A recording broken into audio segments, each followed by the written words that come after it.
Hello, everyone. I believe we're streaming live now. Attendees in the queue are now being let in. We welcome all our members and guests to today's digital lunch series. Well, for those joining us from out west, it's more like breakfast or brunch. Here in Ontario, it's our lunch and learn break. In Atlantic Canada, I guess it's a late lunch.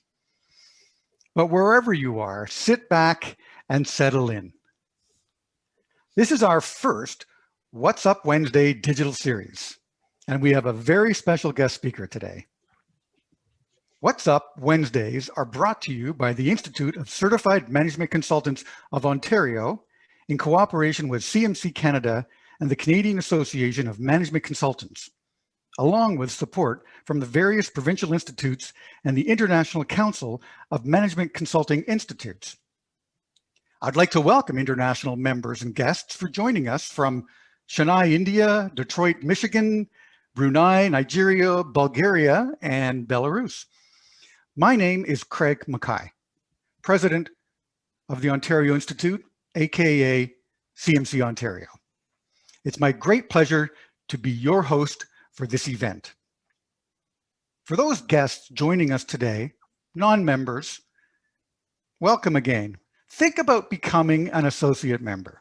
Go to our website, cmc-ontario.ca or cmc-canada.ca and find out how to join and earn your CMC designation. It can open doors to higher earnings and broader perspectives. What's Up Wednesday digital series will occur on the second Wednesday of each month from this day going forward. Well, we may take a little time off in the summer, but we will be back in September, which may seem like a long way off, especially if you're counting days to when you may get your COVID vaccination. But it will go quickly if you keep your spirits up, keep active, keep learning, and keep coming to these digital events. LOL, happy face, nudge, nudge. Next month, on March 10th, another very special day, What's Up Wednesday will feature James Burgess discussing how to build an annual business plan in less than 30 seconds. Well, 28.7 minutes to be exact. On April 14th, our guests will be Nick Nanos and Kara Wolf discussing the future of consulting and predictions for 2021. And for the May Wednesday event, the topic will be Women in Consulting with a guest moderator and host, Lynn McDonald. This session is 1 hour long. They will all be approximately 1 hour long, 12:30 Eastern Standard Time to 1:30. We will save 15 minutes to the Q&A element. So you can see that if we go to the next slide, that we will ask you to put your questions in the chat as the meeting is unfolding. And there may be an opportunity to jump in on a question during the presentation. If not, I will be collecting up those questions and presenting them during the Q&A period for the last 15 minutes, ideally.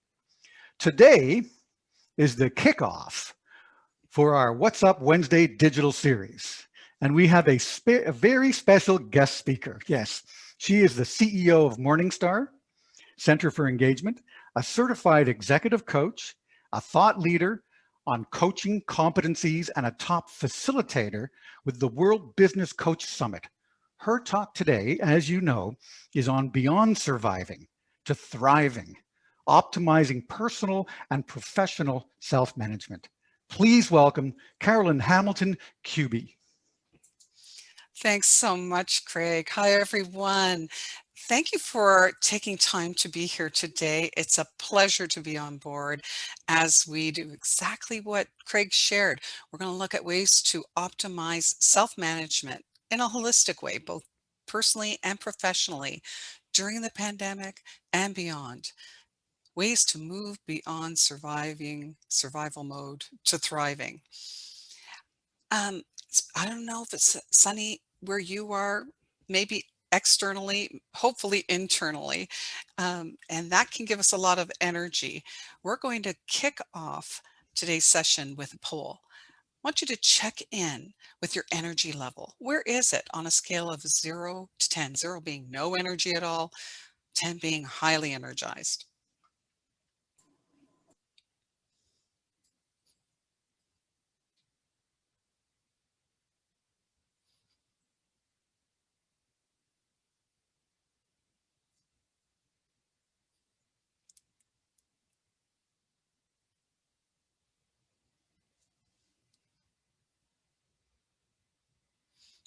Okay, and so the majority are coming in at about a 6 to 7 on the scale, and with, at 36% and very close is 8 to 9, 35%.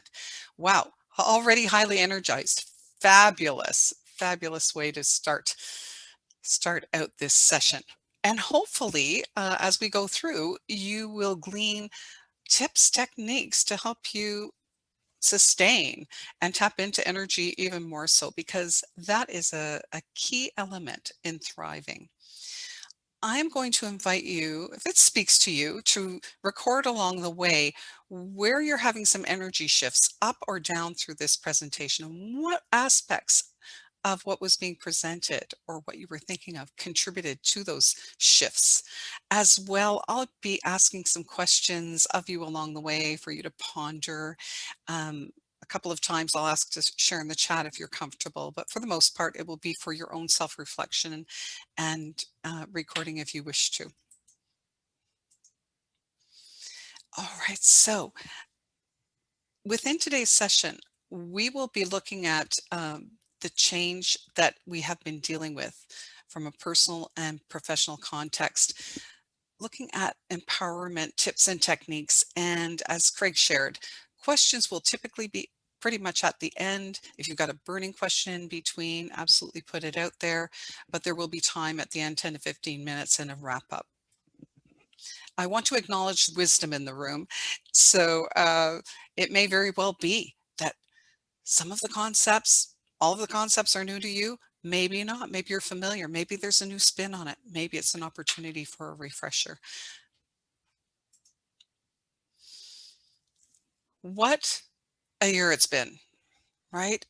Amazing, amazing change, global change with the pandemic and systemic racism issues, the Me Too movement, even before that, as toward the beginning or just before the beginning of the pandemic, lots of shifts in worldviews and perspectives, um, shifting of the way things are done, new normals in the workplace and everyday living, shifts every day, lots of unpredictability and unknowns, and that can be really challenging, and yet there can be positives in the midst of such change.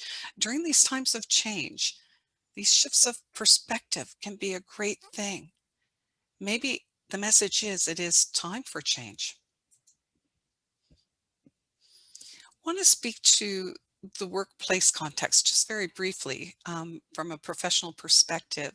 What I've been hearing as a coach from leaders and teams has been the challenges that they've been facing. And as much as it's about the challenges, it's kind of the tip of the iceberg. More so, it's the behaviors that are showing up as a result of the challenges. People feeling stressed and anxious, in fear mode, feeling sad because of losses, loss of, in some cases, jobs, autonomy. Um, in some cases, it's survivor guilt for people left behind, just the shifts left, right, and center. And as I share that, I'm going to just ask you to ponder for yourself. What have you been experiencing that has created challenge for you?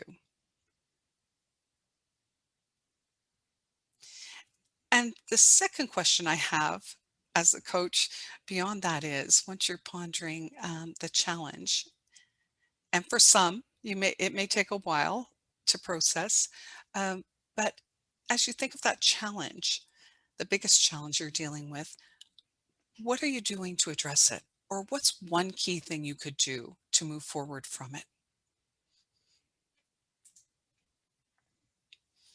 I like to take the spin from workplace context to workspace concept.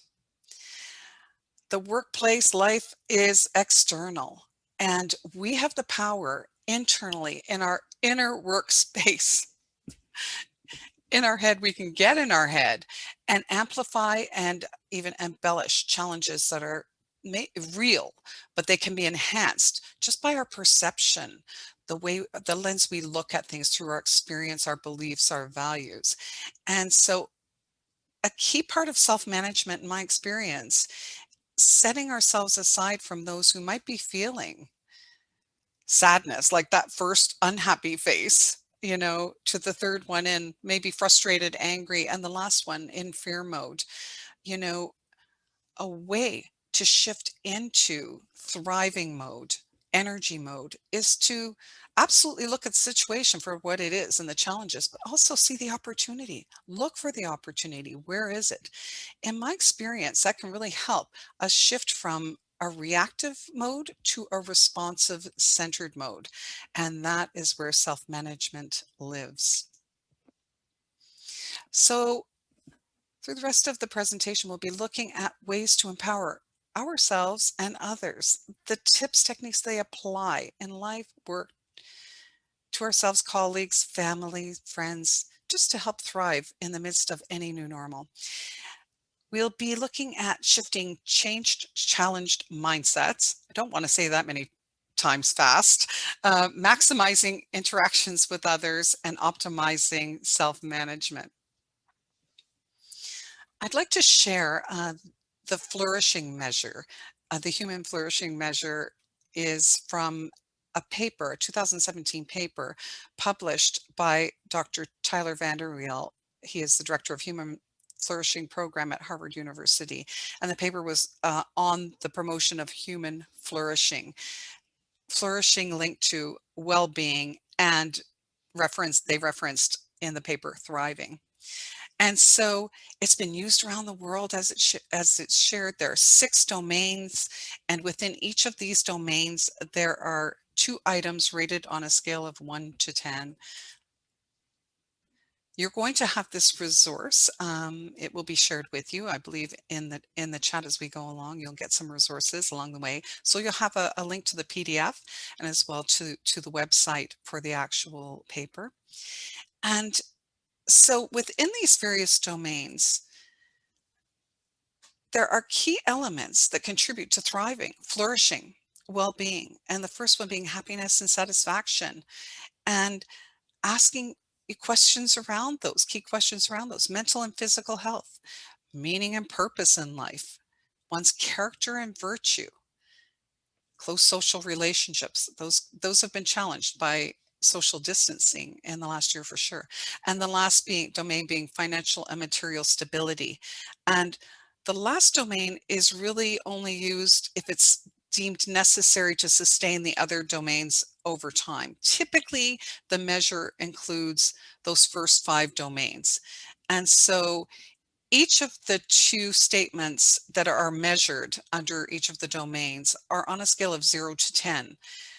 So the whole measure with those top 5 domains is out of a score of 100. And it gives an indication of where one is at in terms of flourishing, well-being, thriving.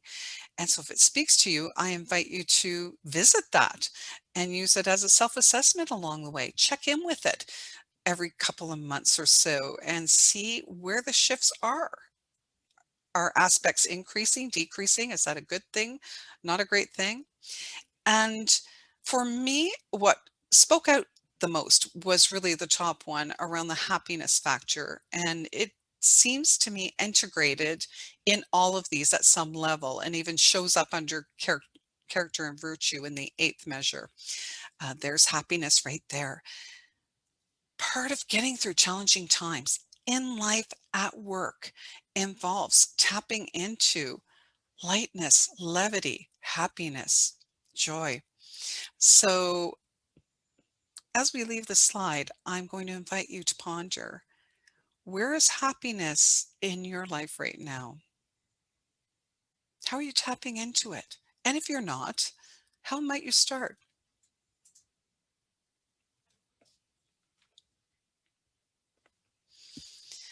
Wow, the workplace has changed incredibly, hasn't it? In so many ways, and probably most significantly around dispersed employees. People working here, there, and everywhere from home, and home is school, and, with children and dogs and rabbits and all kinds of human distractions in background of Zoom meetings and whatnot. And it can challenge that dispersed workforce, can really challenge connection in meetings, optimize performance of individuals and teams, with protocols in place, left, right, and center, workplace reentry, and then stops and starts. Um, Zoom envy is a thing now. People who weren't familiar with Zoom have become very familiar with it as a platform and other virtual platforms in the last year. And so lots and lots of change. And it's important, again, to tap into the happiness factor, to the joy, creativity factor in the midst of all this change. So I'm just interested in knowing, um, if there have been creative elements that have been brought into meetings or performance, happiness, things that make you laugh. How has that been managed in your organizations or for you as an individual at work? What have you seen? Have there been fun activities in the midst of performance at work or meetings? Let's hear from a couple of you if you can share it in the chat.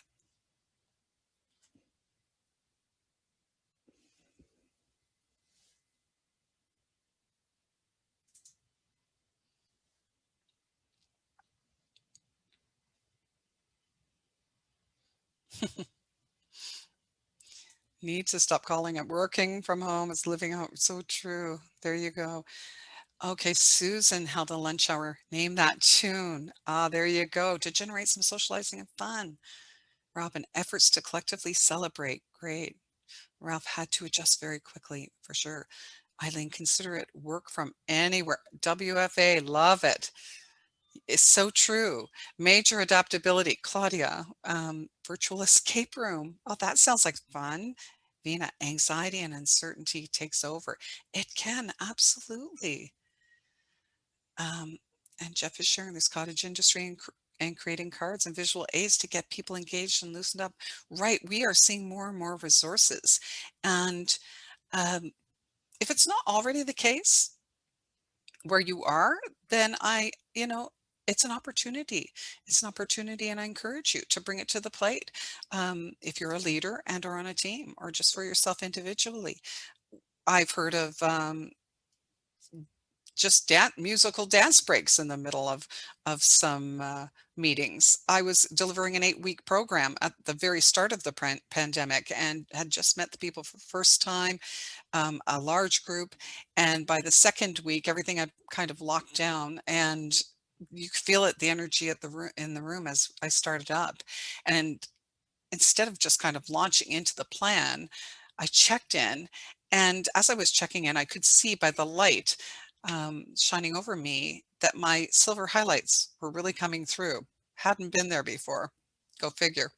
And so I put up, just inspired in the moment, put up a challenge. And I said, okay, for the next 7 weeks we have left of this program, I want you to guess right now the length that my natural highlights will grow by week 8, the end of the program. And the winner gets an hour of free mentor coaching. And so the chat lit up with, centimeters and millimeters and inches. And there was a tie at the end. And look at the length of them now a year later. But it's just like bringing lightness, levity into the workspace, life space, wherever you are. And it could be even as simple as that mug. See the mug with a little message, an inspirational message that may speak to you, or maybe it's your favorite sports team on a mug or a post-it note. Just bringing joy and lightness into your day. I now want to just introduce a coaching approach model that I came up with, and I call it the intense coach approach, because in my experience, people can get really tense in tension when they are thinking about the past, especially in times of change. The why did this happen? Or I'm missing that, or very future focused with the what ifs. It's scary. We're dealing with the unknown. What's next? And so part of shifting from survival mode into thriving involves grounding the present before we even think of shifting forward, versus living in the past with a lot of past focus, the whys, what just happened, and or too much of a future focus around the what ifs. And so the first question before I read it, I'm just going to put out here, and not to go kindergarten on you or anything, but I'm just wondering what your favorite color is. I know it sounds like Buddy the Elf. If you love that Christmas movie like I do, what's your favorite color? Jot it down for yourself. You don't have to share it in the chat. You can if you want to, because there is a psychology around color. It can absolutely help us increase our energy and give feelings of joy and happiness. So, my first question is, what are you grateful for that has stayed the same? It is so easy to look at, you know, all the change and what's happened that isn't great. How about that's very past focused? How about, okay, what stayed the same and is fabulous that you're happy about? You're grateful that things haven't changed, that particular thing. Who would you love to trade places with at this time? Um, this gives perspective. My dad, his favorite saying was, it could always be worse. And he was a World War II veteran, and he often said it could always be worse. What perspective? And so I've kind of shifted that around to say, ponder, okay, no matter what it is, no matter how challenging it seems, how much I don't really like what's happening, who would love what I'm going through? Something to ponder. What wisdom message from the past can help you thrive in this moment and beyond? So we were drawing on the past, but to bring it into the present. Have you heard a saying, um, an adage that has helped you move forward, manage the moment? For me, could be yourself, that something you've learned and it's a motto or a mantra that you carry with you, or maybe from a role model. My mom's favorite saying was, life is for living. And I've called on that a lot in this pandemic when at times it seems like the restrictions are so stifling. I heard the other day from a student in a class that her mom's saying was, blessed are the flexible, they will never be bent out of shape. How about, what parts of your ideal life are in place right now? This is about people who are so future focused. I was looking for that promotion and I didn't get it, or I was on track for that trip to Europe and we had to cancel it. And but take a look at, okay, at what level are you bringing what you want in the future to where you are now? What are you not noticing that is here in opportunity? So I'm going to pause here. And I'm seeing in the chat, yes, great, great. I love that. This too shall pass. I'm seeing wisdom. This too shall pass. Seeing it. I'm seeing Farine likes turquoise. I'm seeing some color up there. The ability to live and work for my little piece of heaven. Brenda, thank you for that. Um, Love this. History is there for us to learn from. Great perspective statements. Universe is benevolent for things to change. Um, you must change. Thanks, Brenda. Think, think, think, Paul says. Yes. And Ian, yes, just like my dad, this too shall pass. Take nothing for granted, Ralph says. So true. Man, I don't know about you, but I took so many things for granted. Walking out the front door of my condo without a mask. Philip, joke, cheer up. Things could be worse. So I cheered up, and sure enough, things got worse. Joke, only things are rarely that dark. Joke only, things are rarely that dark. Thank you. No commute, Vina. Right. Slough the stuff you can't control. And oh man, so true.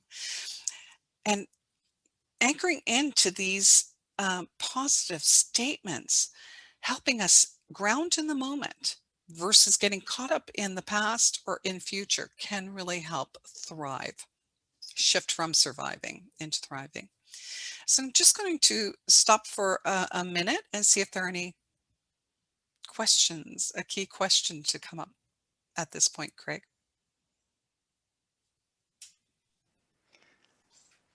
We are getting lots of chat, which is excellent.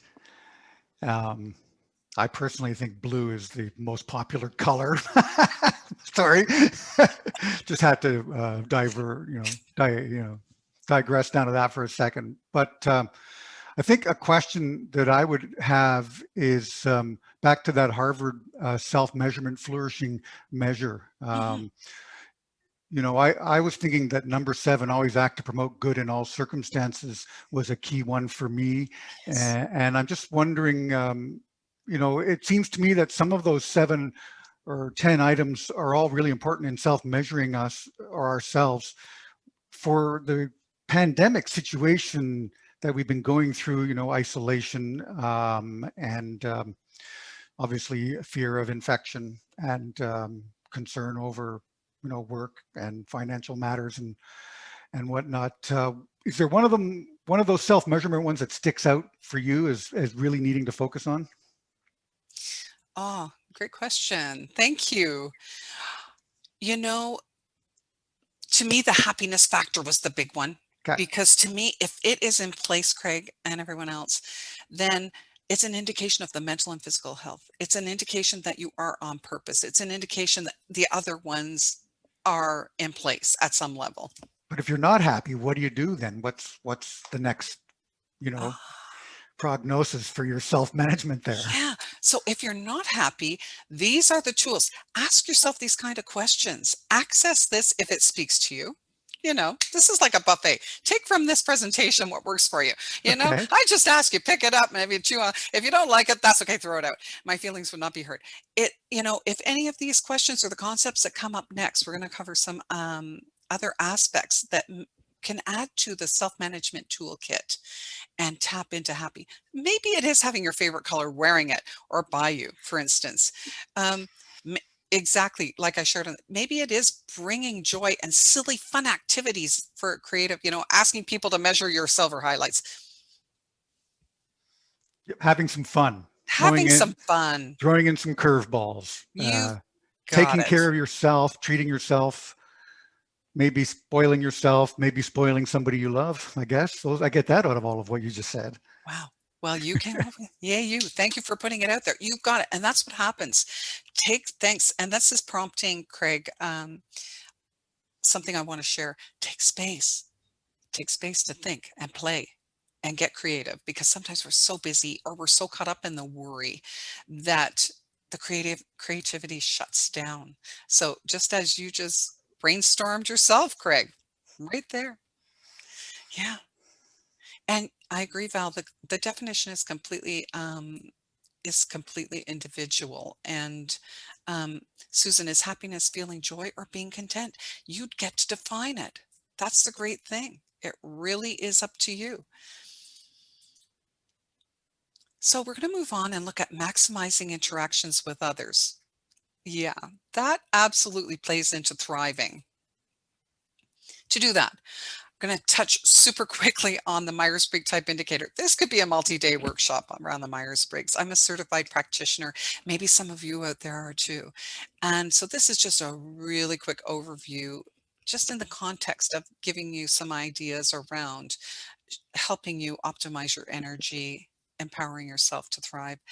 And just want to share with you some really key important parts. It is a scientifically reliable and valid instrument that says it measures what it's meant to measure, and results are consistently shown over spans of time. May shift up a little bit, but not completely. The origin is that the instrument is drawn from the works of the Swiss psychiatrist Dr. Carl Jung, and he had a theory called psychological type. His theory was that personality is innate. You may agree with that or not, the whole nature nurture aspect. Environment absolutely plays into it, but he basically felt that our base personality we're born with, as Lady Gaga sings, born that way. And a mother-daughter team, Isabel Myers, Catherine Briggs, took his very complex scientific theory and rolled it into a career assessment tool during World War II, when predominantly the men went to war and the workplace opened up for women for the first time. And like, how do we match up jobs with people? It was a great time to introduce a career tool. And so it was the MBTI, and it's been kicking around since, researched, tweaked up along the way. It's my tool of choice, but that said, there are many wonderful psychometric instruments out there that can help, shine a light on self-awareness. Okay, super quickly. The MBTI at the core is made up of 4 pair groups, polar opposites, and they're called preferences. I am all of these aspects of personality, and so are you. But which one do we gravitate more to, the one on the left or the one on the right in each of these pair groups? And there's no good, bad, right, wrong. They're all great. All have strengths and all areas for growth. So extroversion and introversion, it's about energy generation. Where do we get our energy? Sensing and intuition, it's about how we process info. Thinking and feeling is decision making, and judging and perceiving is about thriving, how we thrive in life and environments we're in.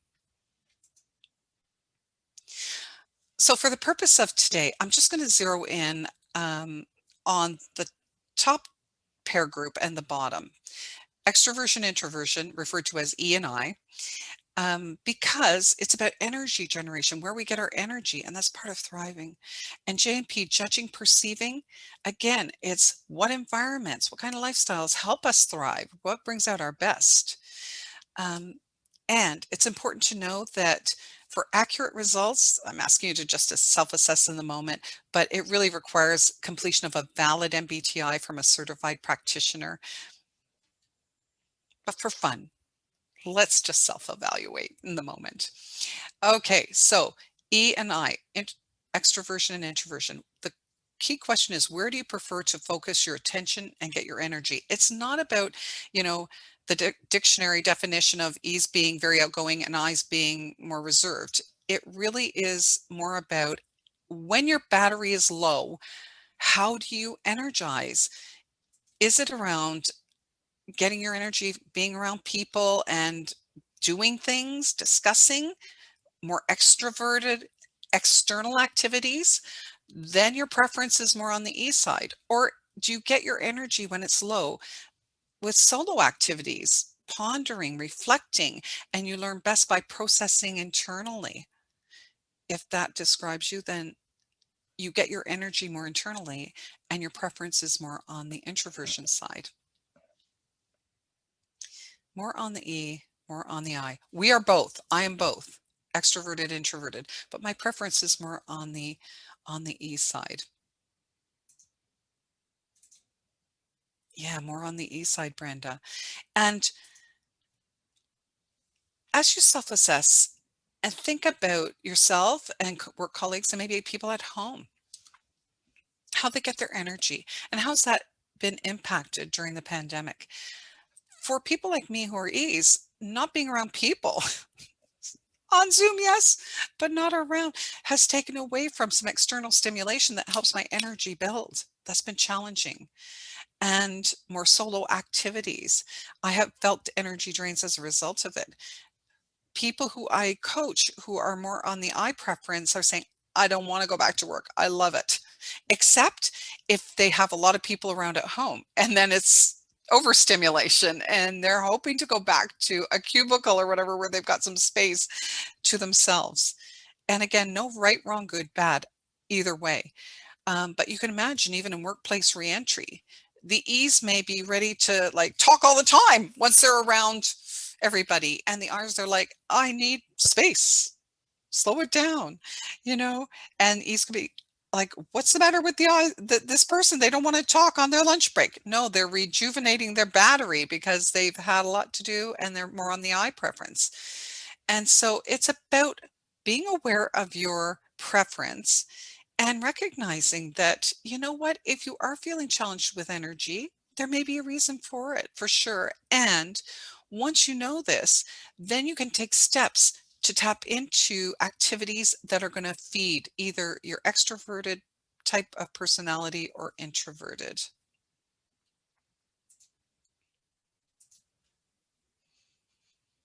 Yeah. Thanks for the comments in the chat. Loving this. Yeah. And it needs some quiet time too, but just not, and there's this, it's on a scale. There are, very clear E's and I's and some slights on the scale. But generally speaking, if the definition speaks to you around how you get your energy, your preference is usually going to be on one side or the other, even though you're both.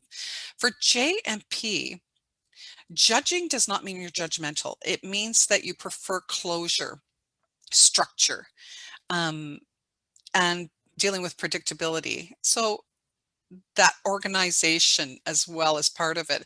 Ps tend to prefer flexible, spontaneous approaches, keep things open, not too structured, may feel, restricted by rules. And so it's all about what type of lifestyle approach or environment do you thrive in? What brings out your best? So you can imagine if you, again, I'm going to ask you to self-assess and you can share it or not in the chat. It's up to you. But someone who has a J preference, you can imagine, and I have that preference during the pandemic with a lot of unpredictability, uncertainty, lack of structure has been really the predictability element is really challenging, and so the best thing I can do is to build in my own structure to some degree. And I don't know what happened there because I wasn't on mute at all. But however, you know what? And my J self would be going, oh, Lord, that's not going out to plan. And yet my P self has to say, you know what, we're going to go with the flow. It just is what it is. And so that's part of the message with the MBTI, recognizing, being aware, self-aware of your personal preference, that others have a different personality preference to you.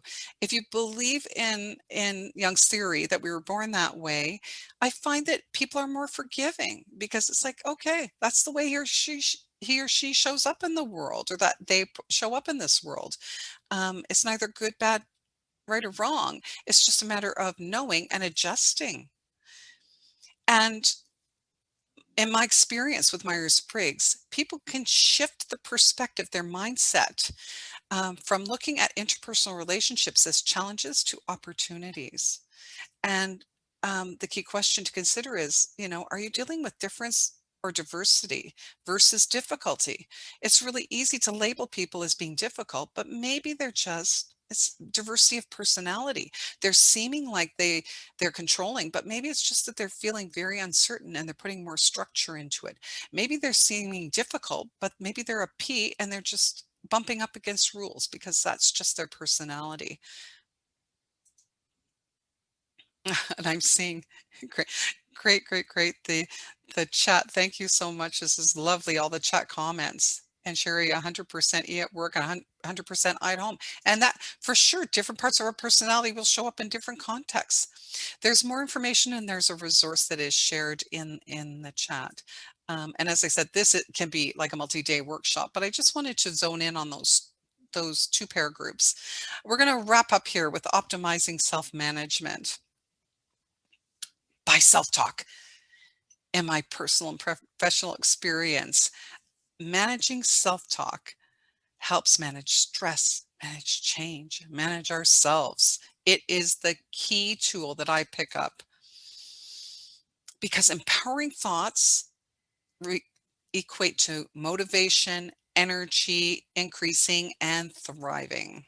How can we thrive if our thoughts are disempowering? And I don't know about you, but when I have a lot of thoughts, in any given day, I can have a lot of thoughts, but during times of challenge, certainly through a pandemic, there can be a gazillion thoughts going on, and they can be like ducks quacking and taking over, quack, quack, quack, quack, quack, quack.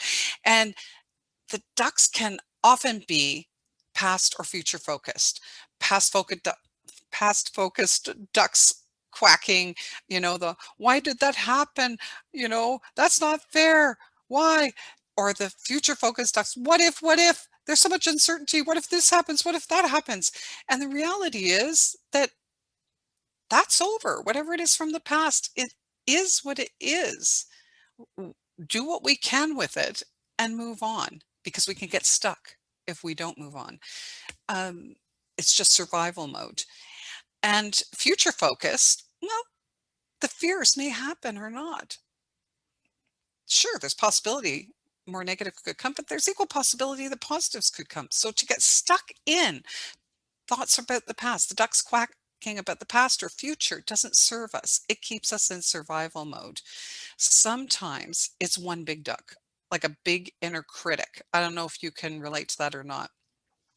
And that inner critic can really give us disempowering thoughts. So whether it is a duck quacking about the past or future or the inner critic, I have a key question for you. And it is, isn't it time to shut the duck up?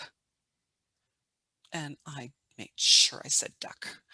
And I can't take full credit for this. I was introduced to it when I took my coaching program at Royal Roads University, and Marge Bussey, who is lead faculty at that program, put this fun cue out there. And this helps me in the moment when I get into some stinking thinking of the past or future, the fear, the sadness. There's a place to process it, and yet sometimes you just need to shut the duck up. So I'm wondering, what works for you? How do you shut the duck up when you hear challenging thought statements? Share in the chat. How do you shift and shut those ducks up? Sandra heard it from Marge there as well. Well, I'm questioning myself if I'm the duck and I'm supposed to be the one not talking anymore. Great point. As Craig Sometimes it's says from the distance. that could be. That's great self-awareness. Is it me? Am I the duck? Yeah, and look at these wonderful, wonderful approaches. Talk to someone, right? Pause and take a break. Go for a walk. Walk twice. Yeah, walk. Oh, there you go. And a guided meditation, by the way, or mediation. Observer of our autonomy. That's right. 2 ears and 1 mouth. Be the observer. Step aside. Just observe yourself. Repeat the goals. Don't take comments from others personally. Try to stay in the moment. Stephen, yeah, mindfulness. We're going to talk about that in a moment. Pay attention to what can be controlled, what can't. The serenity prayer, right? Change what you can, accept what you can't. The wisdom to know the difference. Yeah.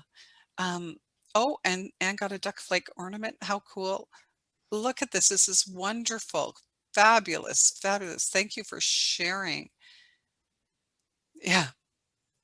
Not meditate. It was to be meditation, not mediation. I kind of got that. Thank you. You cannot add value. And then if you can't add value, just shut that duck up.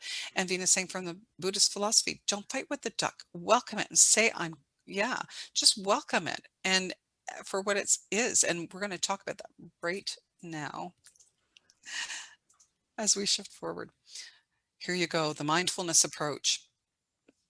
When you become aware of that thought, just take a breath, be mindful, and observe that distracting thought neutrally. And in mindfulness terms, in my training, they propose that you consider the thought like a cloud in the sky, like the cloud just goes in its own time. We can't rush it. And so that's why I put that visual, just observe the thought, I'm scared. What's going on? What if I lose my job? Whatever it is, just let it be, let it go. breathe through it, and choose to bring your focus back to the moment, because right in this moment, you do have a job, or maybe right in the moment, you don't have a job, but that doesn't mean you won't in the future.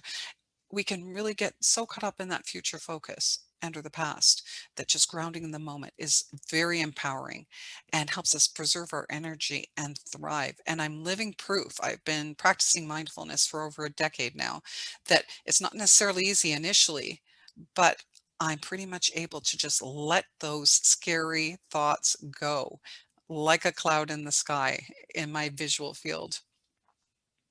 Um, the last slide before I wrap up is just drawing from my background as a certified practitioner in neurolinguistics programming, NLP, and that is to do something with the thought. So mindfulness, we just let the thought be. Don't give it any charge or power. It's neutral. Let it go. Let it be. Um, or you can shift it with an empowering thought, message, or even messenger. And here's what I mean by that. So you can be curious, say, asking yourself, what is the duck trying to tell me? Maybe there's a really important message behind the duck quacking. It's coming from wisdom, informing you. Could be grateful, saying, thank you, ducky. You know, I appreciate, I'll take it into consideration, whatever that message is. Compassion. It's okay to feel this way. I'm human. We would give compassion to a friend. Why not to ourselves? Maybe the message can be one of reassurance. This is temporary. I'll get through it. These can replace those disempowering thoughts. We can replace them, shift them with empowering messages like these. Yeah. If assertiveness, if the duck is quacking and you try these, reassuring thoughts, this pandemic is temporary, I'll get through it, and it keeps coming up, it could be stop, tell the duck to stop. um, or my mom's saying as well was I'll cross the bridge when I get to it. Helps me stay present in the moment. Or an affirmation, I am strong. An affirmation is a short positive statement, and usually starts with I am. And then even if you don't feel strong, even if you don't feel confident, you say what you are, what you want to be, as if you got it already. Or a mantra, one word. I don't have an exclamation mark or period after that because it's wide open. Just one word that's empowering, makes you feel empowered. And I'm going to invite you, if you haven't already, I'll check the chat in a moment, to put up maybe an affirmation or a mantra, an empowering statement that speaks to you to help you thrive during this time. A thought flip.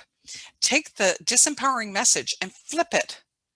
If you've had, and oftentimes they can come from the past. This can be like an inner critic message. I don't have any common sense, I'll never get through this. Flip it to, I will get through this. I have common sense. I'm living proof that if you practice this enough, any of these enough, they become embedded messages. Somehow those inner critic ducks quacking that are disempowering, they have come from past messages we've received. And maybe it's time to let go of those and replace them with new ones. And the more we practice them, the more they embed. A declaration, happiness is my birthright. Calm is my birthright. A reminder, this is my passion. I was interviewing essential workers at the beginning and throughout the pandemic to see what was it that helped them through it, to thrive in the midst of it. I mean, whether healthcare workers or first responders. And there was a theme. The trend was that they would say to themselves, they were scared, but they went to work instead and said, this is my job. This is my passion. I'm here to help and protect people. And that helped get them through it. The last one is using third person when you got your message, inserting your name. A 2017 study by research psychologists out of Michigan State University showed that by inserting our own name, bringing that third person into it, sends an empowering message within. It gives some psychological distance and contributes to the affirmation being even more powerful. So it's like, instead of it's time to thrive, which is great. Carolyn, it's time to thrive. Carolyn, it's You've got it. Carolyn, you are strong. It feels odd. I tripped over it a little bit because it's still, I'm getting used to it. But it really is more, I'll say, more clear than just saying an affirmation. It gets your attention when you say your name. I invite you to play with it. It speaks to you. So I'm going to wrap up here and share that, we covered a lot in a little span of time, all these aspects to help you shift into happy, shift into energy, because those are how we self-manage and those are how we thrive, shift from surviving to thriving. And self-talk is a huge element. I am going to open it up to questions in a moment. I do want to just share a couple of slides and revisit the poll. It's really easy in tough times to look at the dark aspects, the challenges, what's not working. And it's so important to focus on the light. In the dark sky, check out the stars, reach for the moon. I invite you, if you don't have a big goal already for 2021, to put one in place and go for it and focus on that light. Because you know what? The dark sky, it's temporary. The sun comes out and it will. Everything is temporary. As my dear dad used to say, this too shall pass. So I hope that these tips and techniques have been helpful to you. My contact information is going to be in with the resource links. So I invite you to contact me if you have any questions after the fact. I will ask that we do the poll to check in. Where is your energy at now? Same poll. And I'd love to hear questions if you have any.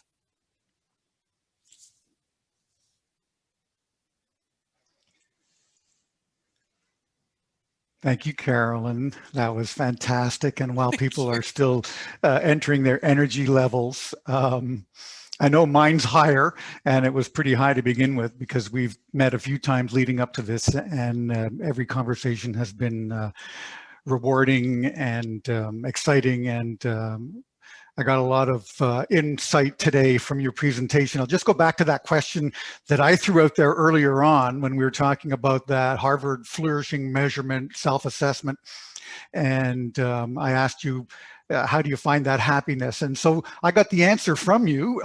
In particular, it came from the slide on mindfulness, being able to shift to empowering. So the techniques of people looking at themselves or working on their curiosity, their gratitude, their compassion, their reassurance, their assertiveness, the affirmation portion, the I am, the mantra, one word, the thought flip. That's the one where you put the shoe on the other foot that I was alluding to in a previous conversation. I think that one works really well in this pandemic, where you say, definitely other people have it a lot worse. Or how would you react if you were in their shoes? The declaration, the reminder, the third person, that whole slide really answered my question about techniques that we can use to find some inner happiness. So thank you on that. Now we have a more larger question here that came up from Dave.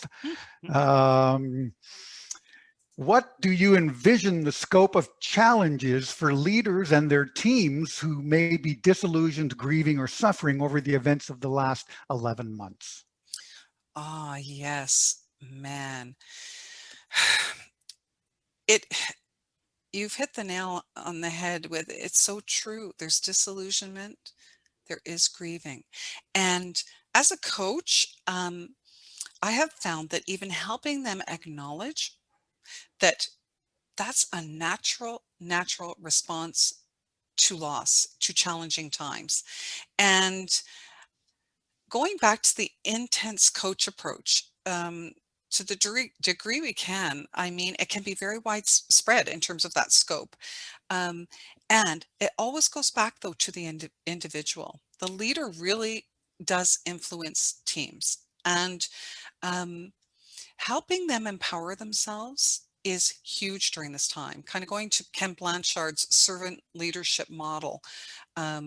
Instead of tasks first or results first and people second, putting people first and results or tasks second, results in high performance teams. And so checking in with teams as a leader, checking in. How are you doing? Getting a finger on the pulse, helping them, getting EAP programs into place, or, if they need resources to help them through it. Share some of these tools. Leaders picking up these tools. I'm pretty busy as a coach with leaders. It's during this time, a lot are reaching out and reaching out for team building. So yeah, I think it's helping them acknowledge and that it's natural to feel what they're feeling right now and to help them shift from it. It's a big question because, I at first when I read that over, I was thinking leaders in the world, and then of course it could be just leaders in your area of work and your Mhm, practice. mhm. I think from the world perspective, we don't know how a lot of them are going to survive the drastic change that's going through, and obviously nobody's got all the answers. And I think that's part of where the concern and anxiety comes from. And so how do you address that with some of your techniques? The concerns and anxieties around the not uncertainty. Yeah, exactly. Yeah. Yeah. Well, it kind of goes back to that mindfulness, the mindfulness grounding in the moment. If we are really grounded and centered in the moment, we are out of our head and really centered into our body, because our head, we can get into some stinking thinking, and it's those thoughts that can really cause us to be anxious, and that's so future focused, and it may not happen. And it can take away our energy and our joy, by the way, our happiness. And so that's what I found in practicing mindfulness. And I'll be interested in hearing in the chat from others. But for me, it's like mindfulness is about Dr. John Kabat-Zinn, who is a leader in mindfulness in the US, has brought mindfulness into mainstream, actually. Um, his definition of mindfulness is paying attention on purpose in the moment, paying attention. If I'm thinking about making lasagna for dinner tonight, I'm not serving you. That's not a value. I'm getting in my head. I got to shut that duck up. And or the thought could be, what if? What if my next contract is, oh, that proposal isn't, no, you know what? It will be what it will be. There's a level of acceptance, ground in the moment, breathe, let that thought go, and or replace it with an empowering thought. That is, to me, how you manage anxiety. And I'll share, that um, I have dealt with anxiety in the past. At one point, I was diagnosed with generalized anxiety disorder when I was in my 20s, and I've managed it through mindfulness. It has helped me through the pandemic. It has helped me help leaders, so that if we are focused in the moment, and by the way, that's all we've got right now. It's a gift, this present. It's cliche, but it's true. Yeah, so take a deep breath and enjoy the moment. You got it. There we are. That's it. Uh, you know, I have one here I'll share. I picked this one up years ago when I was actually studying self-hypnosis and awareness. And it's called the Gestalt Therapy in Verbatim. I am who I am, you are who you are. If we get along, great. If we don't, it wasn't meant to be. That one works for me in a lot of times. In this pandemic, it hasn't really been as relevant as my just being able to look out there and go, I'm really thankful that I'm able to work. I'm really thankful that most of the people I know are healthy, and even the home my mom in is doing well. And I think that a lot of people we have a lot to be thankful for, and that's another sort of excellent thing to remember here. Ron Schwartz made a comment, reminded that as a leader, others are not the same type as us, and will process stuff differently, and be extra important to leave each virtual interaction with other folks better than when we started. So that's an interesting point. Beautiful. Thank you. And it's just, if I can just share quickly share around the Myers-Briggs type indicator. It happens to be my tool of choice because it speaks and has spoken to leaders and teams over decades in my experience. And I'm familiar and I'm trained in others. But it is great for self-awareness and appreciating diversity. And I'll just end with this. I remember on a Friday, I gave the Myers-Briggs in a business skills training program. And then they came back on Monday, I was giving another workshop. And this one man, he was about in his 60s, and he'd shared about his just just celebrating his 40th wedding anniversary the week before. We all heard about it. And he was kind of sitting through it like this, and, and that's okay. Doesn't always speak to people. He came in Monday early before everyone, about 20 minutes. He goes, Caroline, I want to talk to you about that Myers-Briggs. I said, okay, for sure. Go ahead. He goes, no, I want to wait till everybody's here. And I thought, oh boy. Okay. So everybody arrived and I said, okay, before we start, I'll call him Charles. Charles wants to say something. He said, you know what? I wasn't buying that Myers-Briggs thing at all. And he said, but you know what? The more I thought of it as I was driving home, it made sense. He said, I celebrated my 40th wedding anniversary. I told you last week. He said, I went in and I said to my wife, honey, I'm sorry. I'm an E and I've been expecting you to be an E. You're an I. And she looked at him and he said, I'm sorry. And he said, I wish I'd known that before, but we can start now. So that just speaks to, I see it with leaders and teams. It's about more self-awareness and acceptance of others. You know what was cool about that point for me, the extroversion versus introversion, is the question underlying it with respect to what do you do to refill your inner battery for energy? You might get energy as an extrovert type person, but maybe that quiet moment provides you with the refill on the battery. That's what I got out of that. And Nick made a really good point. Of course, Nick Nanos usually makes pretty good points. He said, I find other people tell you, that they are surprised when you say you are an E or an I. So our self-perception may be different than what others see. So take I guess 2 moments to reflect on the extroversion versus introversion and judging versus perceiving analysis. I'll just end with that here at 1:30 Eastern Standard Time. Thank you, Carolyn, so much. Just a little bit of business news here. Next month, What's Up Wednesday, March 10th, will feature James Burgess, How to Build a Business Plan. And on April 14th, Nick Nanos and Kara Wolf will be my guest. We'll be talking about the future of consulting and predictions in 2021. And Women in Consulting will be coming up in May. So stick around for more What's Up Wednesdays. Carolyn, I'm hoping we will see you again in the fall. You and I have been talking about a coaching clinic. So all CMC members, we'll keep you informed on that. And for those guests and non-members who joined us today, thank you so much again for being here. Go to our website and sign up as an associate colleague and member. And we hope to see you again in the very near future. So until next month, what's up, everybody? Have a great day. Thanks so much.